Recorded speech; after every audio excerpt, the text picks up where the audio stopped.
All right, everybody. Hello. I'm back again. This time doing Elvira in Horrorland number 3. Um, I've read this series before. I'm enjoying the hell out of it. I'm going to do all the books. I think the people who are watching my videos appreciate it because those are the ones that usually get the most views and the most likes. So without further ado, here we go. Elvira in Horrorland number 3. As we left off the last issue, which was The Shining, Elvira got a hold of the remote and it took her to the ship in the movie Alien. So here we pick up where Sigourney Weaver and, oh man, I can't believe, Ian Holm are at the window looking into the airlock here where Elvira appeared. And everybody's just like, where did this woman come from and everything, while this area decompresses or pressurizes. Either way, I'm not sure, you know. So there, she's like, hey, let's open this door and get out of here, whatever. And Ian Holmes' character here just says, oopsie, and opens the door. While he's getting yelled at by Sigourney Weaver, he's like, I said oopsie, what more do you want? I find that hilarious. Sorry. So basically, she comes in and she's like, kind of telling them what's going on with this movie already, like giving them a heads up, like, hey, that guy, there's an alien that's going to pop out of his chest later on in the movie, and he's going to kill everybody, and blah blah blah.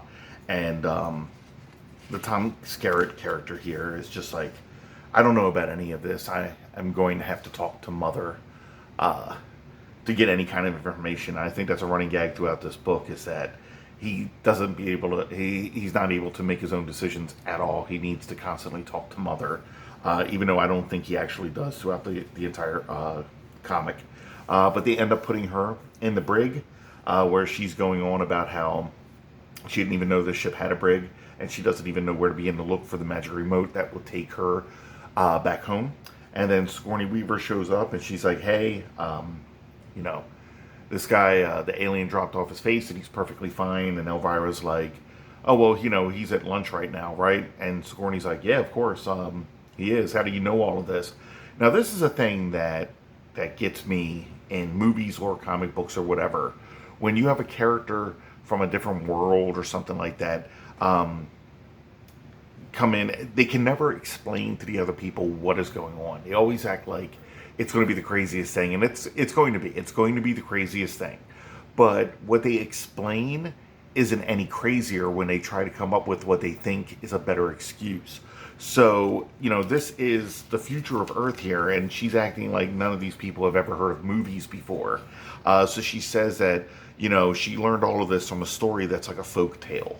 And it's just like, okay, I don't see how that's any crazier than her saying, I saw it in a movie. But whatever. So, of course, Sigourney doesn't really believe her, but then you see here that apparently the alien popped out during lunch, and you can hear them screaming, kill it, kill it. And then she's a little like, oh, well, here we go, So they go to the mess hall aboard the ship, and everybody's now talking about a plan that they're going to do to get the alien out. Use cattle prods, chase it to the airlock, suck it out. Elvira keeps pointing out that they had guns on their suits in the beginning of the movie, and that they should probably use those. But nobody is going for that idea. She also explains to the cat that the alien is not the kind of alien that eats cats like Alf. Later on down here, the cat is thinking to himself, Alf, that name haunts the nightmares of my kind. I find that hilarious. Also, she's actually thinking to herself with thought bubbles, and she's like, hey, thought balloons, you really don't see these in comics anymore. And you don't. It's usually done with a square that's more like a narration or something like that, is where you get the character's inner thoughts. But here he is, where he's like, okay, I'm going to have to talk to Mother again or whatever, but we're going to go with this plan of chasing him to the airlock with the cattle prods and getting him out of here. She explains everything again, like I was saying, with the actual guns and all this, and they're just looking at her like she's crazy. Even the cat stopped cleaning himself in order to look at her and be like, what are you talking about, and she gets put back in the brig again, which is hilarious. So of course Sigourney Weaver comes in and says, hey, everything you said is is true. Everything's happening just the way you said it was. So I'm starting to believe you. So what do we do to get out of here? And Elvira starts kind of giving them a plan and letting her know that, she destroys the ship and gets out on an escape pod, but only after everybody else dies. And then we have the Tom Skerritt character show up here smiling. And Elvira's like, oh, well, it's the captain. And he's smiling. So that's a bit of a surprise. And when we turn the page, it's actually the alien here holding his head, which I thought was kind of funny. So they move this thing here to kind of block the door to hit the alien and squeeze him against the wall so that they can't get a hold of him. She's saying that was a great idea. It shows why you survived for 3 movies. And she says, wait, 3 movies? So how do I... there were 4 Alien movies, and all 4 had Sigourney Weaver, even though the last one was a clone. So I guess she survived that movie, but not... I can't even remember Alien Resurrection because it was so bad I refused to watch it like a second time. So I don't know if she survived that movie, but the 3rd movie she didn't survive because she threw herself into a vat of molten lead while an alien was emerging from her chest. So I don't feel like she survived that one, but whatever. So anyway, they're running through the ship trying to get away from this alien when they run into Ian Holm's character, and Elvira's like, there's something you need to know about this guy. He's a row, and then Ian Holm just clocks her, which is like, what the hell? But he's like, a Rotarian? I quit that club years ago. And Elvira's like, no, he's a freaking robot. And he's like, oh, well, yeah, I am. So while they're fighting the whole time, the alien's outside the window here, and he's just like, okay, they seem kind of busy. I'm just going to wait until later before I kill them, which I think is hilarious. The rest of the people come in and help. An interesting story here. The character here, played by Yaphet Kotto.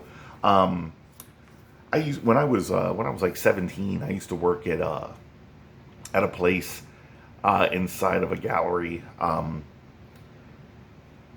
fast food type of place or whatever. And Yaphet Kotto would come in there almost every day to get lunch. So I would see him and kind of chat with him. I believe at the time he was doing a show called Homicide. So that was kind of wild that I met him on so many occasions. But yeah, Ian Holm here, is elbowing Elvira when Yaphet Kotto clocks him, takes his head off. So they're like, okay, we're going to go with your plan to self-destruct the ship, and we're all going to get off of here. And they're like, but there's only 3 pods on here or whatever for people. And Elvira's like, I won't be going with you, because she just realized where the remote is, and she says it's always in the villain's lair, and that villain's lair is going to be Mother, since Mother is the one that, set everything up, basically. So they start going to the escape pods, while she's also talking about, what they would have done if they had used the guns here, and it's like, so, and when I hit it and it bleeds a hole through the deck, Sigourney Weaver's like, we run to the next bulkhead door and seal it. The acid blood causes a hull breach. It's behind us and sealed off. And then she's like, I wonder why I never thought of that before. And Elvira's like, lazy writing, probably. Yeah, just funny stuff, I guess I is always able to see something in hindsight, when after it's completed or something like that. But as they're going, they get attacked by the alien. This character lets off with the machine guns here, shoots them, and I love how he's just going, ow, ow, ow, ow, ow. And of course the acid blood burns a hole through the floor, and the alien drops through there. Okay, so they go around, and this is where we cut like out of the fourth wall of the thing, and Ridley Scott's like, hey, you can't just do what you want to do. There's a script going on. And then suddenly somebody pushes Ridley Scott out of the way, and it's James Cameron, and he's like, I can't believe you would make a movie with just one of these aliens. The only way to make this better is to have dozens of aliens. And apparently when he pushed Ridley right in front of these aliens who are now eating him. And James Cameron's like, see, now that's action. And then he's like, wait a minute, because there's so many aliens now. They jump on him, take him out, and of course he has to say Hudson's line here, game over, man, game over, as he's being eaten. So in the movie Alien, Yaphet's character apparently only ever talks about getting that damn bonus, and that's all he does in this comic, which I think is hilarious because it's like every other thing he says is just about getting that bonus. Okay, so of course Elvira makes a joke here about these directors being eaten, and they go off with their plan or whatever and say goodbye to each other because Elvira's going to Mother's the room with which contains a Mother, which is a supercomputer or whatever, while they go to the escape pod. So she does. She finds the remote right in there. And then, of course, Mother is like, there's insufficient data and that this interdimensional device needs to be submitted for science officer analysis. And Elvira's like, oh, yeah, well, that's not going to happen. So Mother sets the self-destruct for 10 minutes. But Elvira just hits the button and whoosh, and appears in Nancy's nightmare with Freddy Krueger. So I think that's an awesome way to end because that definitely made me want to get the next book. So again, hilarious stuff. I enjoyed it. I think it's great artwork.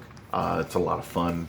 And for a newer book and everything, because I'm not usually a big fan of newer books, like I think this is completely awesome. Here is a whole thing of the alternate covers that came out with this book. This is actually the one that I got. I like the ones with the real picture of Elvira on the front. But there you go, guys. Now again, my name is Bob, and I am a comic artist. I'm currently working on my comic Ghost Girl, which should be completed in about a month or two. If you like this video, please hit like so that my channel can grow, and I'm trying to get my name out there, to be a comic artist.